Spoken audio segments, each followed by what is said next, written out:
Cortes, and I'm a critic, and welcome back. We're concluding the AFC East, and we're talking about the 2024 draft class of the Miami Dolphins. A team that, just like a fish out of water, died when it came to actually fighting real teams in their harsh environments. So let's see what this draft class says about the Dolphins' future.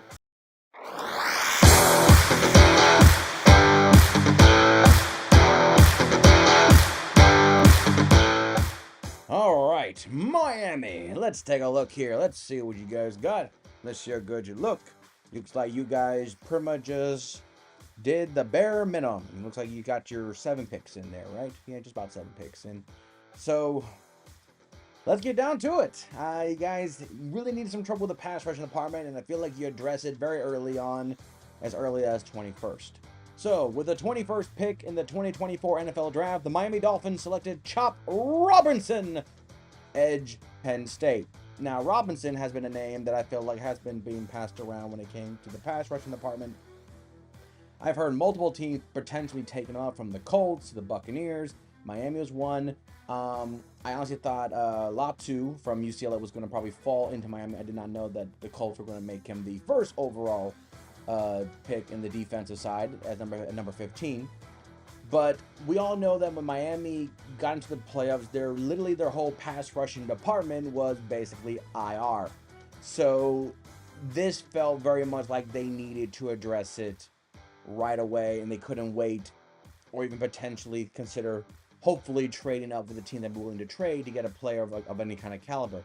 Now, I've heard that Robinson is still very raw. That's the biggest thing that was going against him, was that he is not as developed as Latu and, of course, Dallas Turner.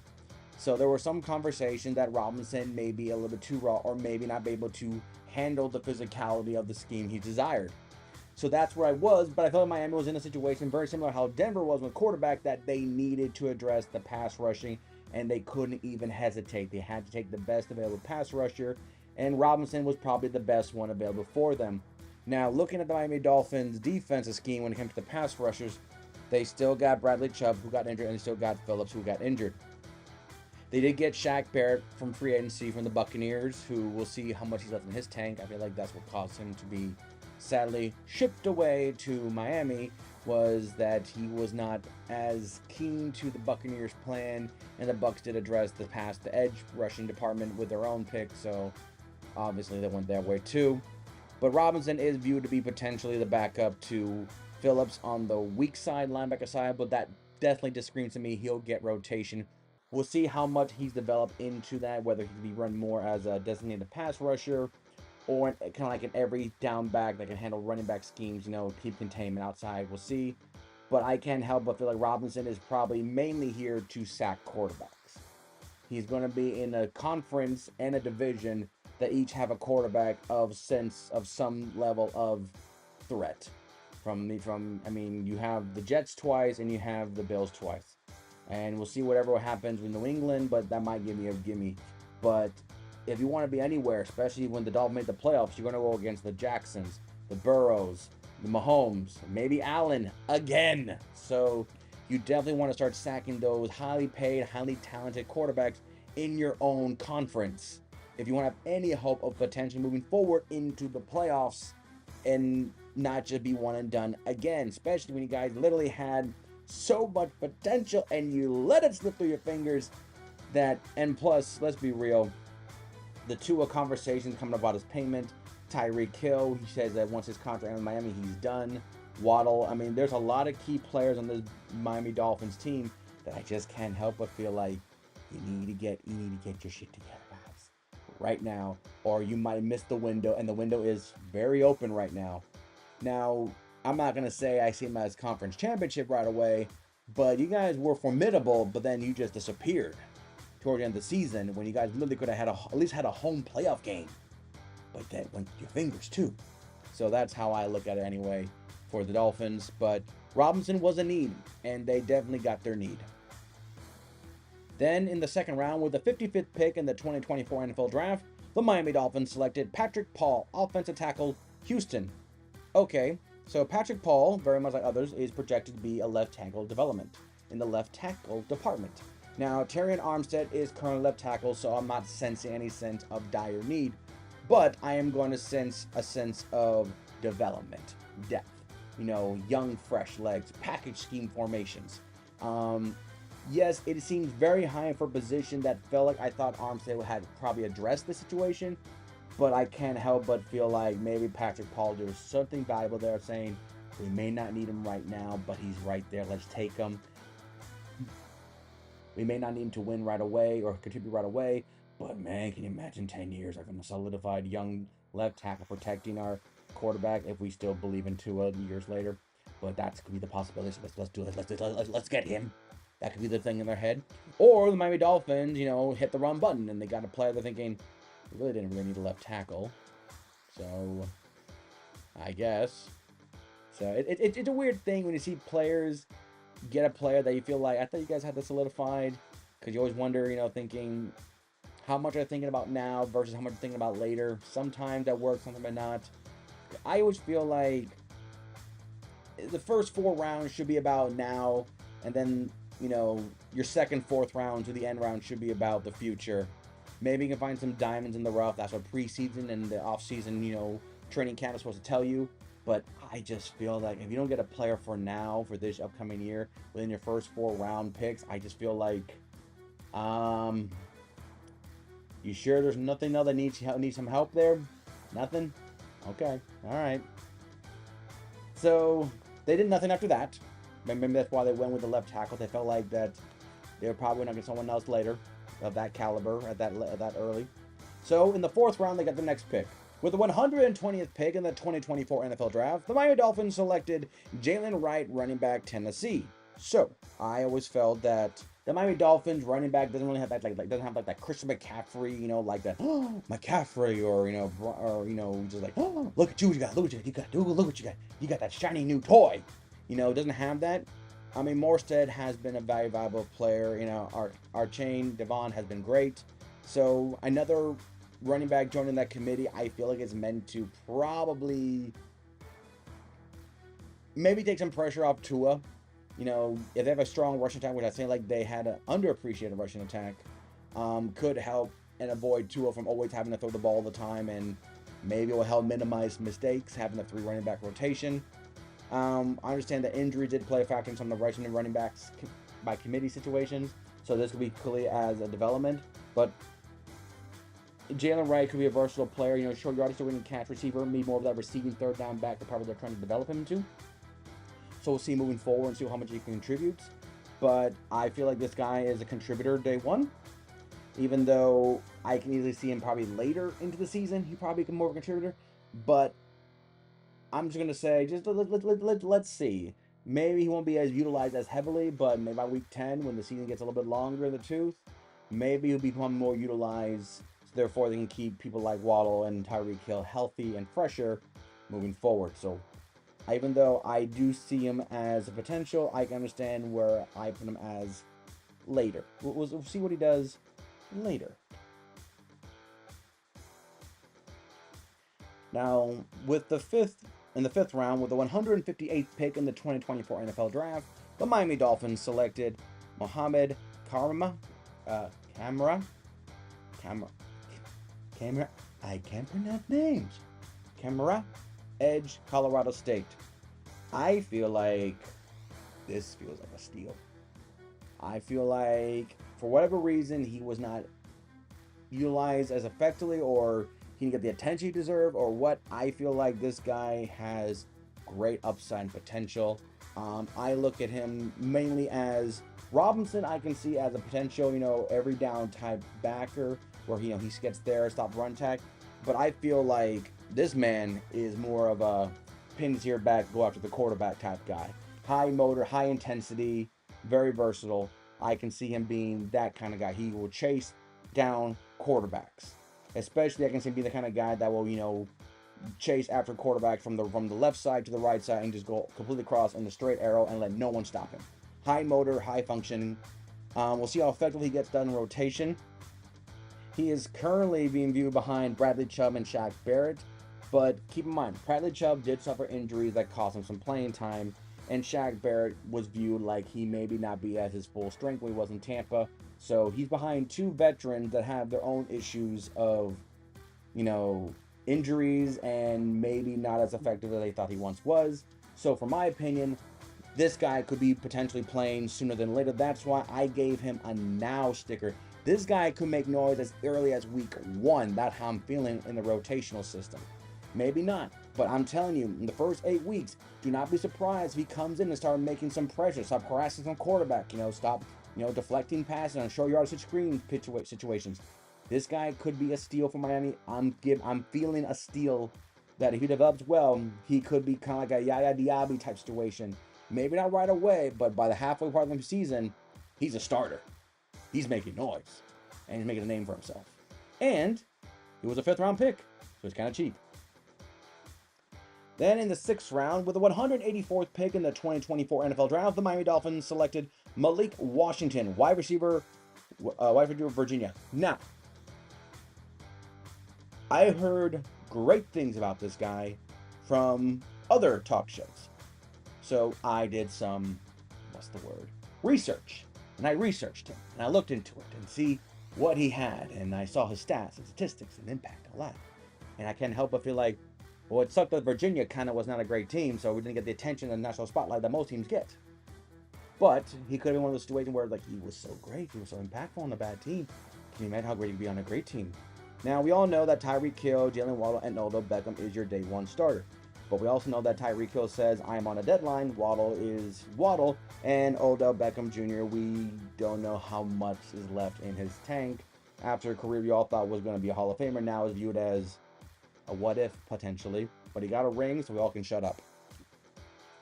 So we'll see how much Malik Washington, for all I know, he might come in. I'm going to give him a now, just for the amount of report and upside I heard from others, from professional sources, like ESPN and NFL Network, that I just can't help but feel like, okay, could this also be another steal? Could this be, with Waddle and Tyreek being, more of the down threat, could Washington be that the possession receiver? Going with those, tough catches on 3rd and 7, willing to go off at the middle, get those, screen passes, physically manhandle players. Could this be that type of player for the Dolphins? Like I said, this was more of other sources saying it, and I'm realizing I said good things about him, and now he's here. Could the good things they're saying also reflect the Dolphins here? So, kind of exciting. I feel like Miami got some players that I feel could be more impactful than what their draft status is. So, if Washington plays as well as everyone says that he's playing from other reliable sources with way more resources than I do, then I can't help but feel like this just might make Miami more dangerous. Then the 6th round, with the 198th pick in the 2024 NFL Draft, the Miami Dolphins selected Patrick McMorris, safety, California. Okay, so I feel like we had a good balance of running of offense and defensive players. Now we're addressing the secondary. Now the secondary with Ramsey and Hoyer and Fuller and Poyer, I just feel like, all right, I see solid veteran leadership in there. I see a solid secondary. I think the biggest thing was we want to sack quarterback, so therefore our secondary doesn't have to always have to run, for 35 seconds of play because the pass rusher is not there and the receiver and the quarterback had all day to get open. McMorris is viewed as, surprisingly, as the backup to Jordan Hoyer, who is a veteran player who has played in the league for quite some time. So this could be as a development for him to play sooner rather than later. We'll see how much he will get in development, how much he gets into packages and preseason. But with Jordan Hoyer being viewed as the starter for the Dolphins in week 1, which rightfully so, this could be a sense of development for the future, and maybe later down the line he'll get some playing time into the rotation.